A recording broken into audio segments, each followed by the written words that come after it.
540 WAUK, Milwaukee's real news and great conversation. And now on your FM dial at 100.3. Here's your Daily News Roundup.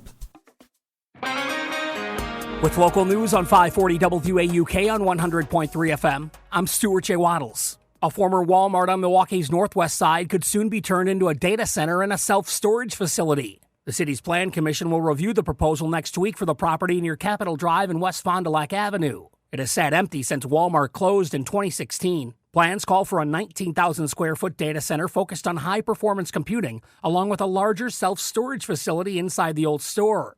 2 Milwaukee men are in custody after a shooting that killed a county public safety officer and injured another. Police say 56-year-old Dennis Johnson was shot Friday after trying to calm an argument while helping a friend, Darren Sutton, pick up children. Investigators allege Princeton Underwood opened fire on Johnson's SUV as it drove away, and the shooting continued during a pursuit. Underwood faces homicide and other charges, while Sutton is charged with illegally having a gun. Dozens of beagles are getting fresh starts in the Milwaukee area as rescues continue taking them in from Ridgeland Farms. This week, the first 20 arrived at the Wisconsin Humane Society's Milwaukee campus. 10 were sent to foster families right away, 10 were kept at the shelter. Waukesha's Haws is also welcoming dogs as part of the effort. Ridgeland Farms operates a beagle breeding facility in Wisconsin for medical research and has faced years of controversy over animal welfare. Activists have accused the company of cruelty, while Ridgeland Farms has strongly denied those claims.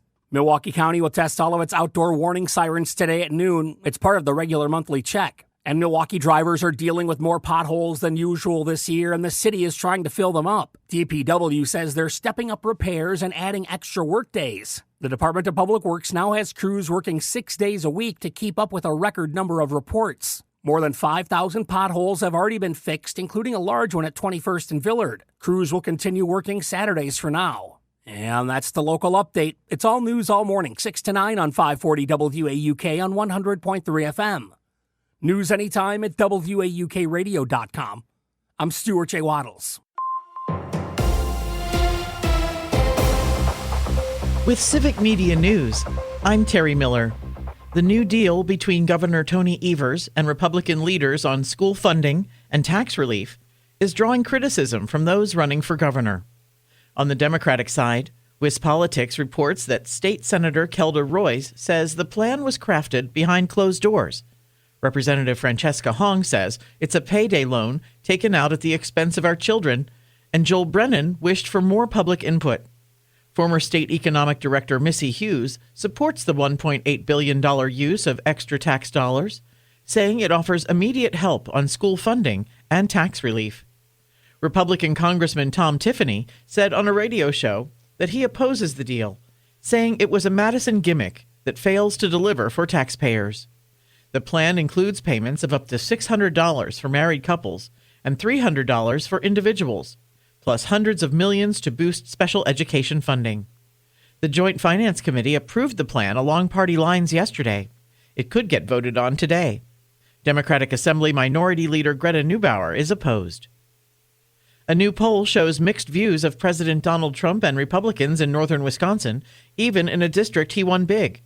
The survey from the Conservative League of American Workers found 49% approve of Trump's job performance, while 44% disapprove, and voters are nearly split on Republicans in Congress. At the same time, more than half support recent military action against Iran. The poll also shows Michael Alfonso leading early in the GOP primary for the open 7th District seat. And Democrats may want to run it back in the Windy City. The Democratic National Committee leadership team is touring Chicago as the city enters a bid to host the 2028 Democratic National Convention. Chicago hosted the DNC in 2024. More news can be found at civicmedia.us. A home run for Ortiz.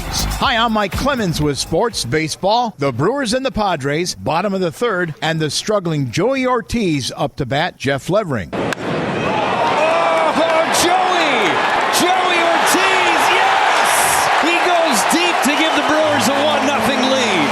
He had his first extra base hit against the Yankees, and now Bernie hits the slide on his first homer. The Brewers scored 5 more runs in the fourth on the way to a 6-4 victory over the Padres. Ortiz, after the win, Yeah, I mean, hit a ball hard in the air, and that's what you want to do every at bat. And I got a good pitch to hit as well, and took a good swing on it, and something to build off. It was the first homer for Ortiz since last summer. Joey looked great.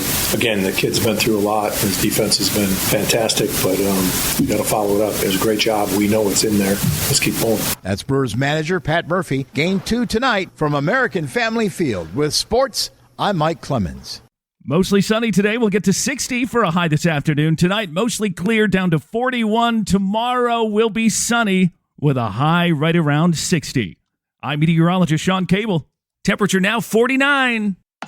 That's your Milwaukee News Roundup from WAUK. Find more news anytime at WAUKradio.com/news. Subscribe to this podcast on Spotify, Apple, or wherever you find your podcasts.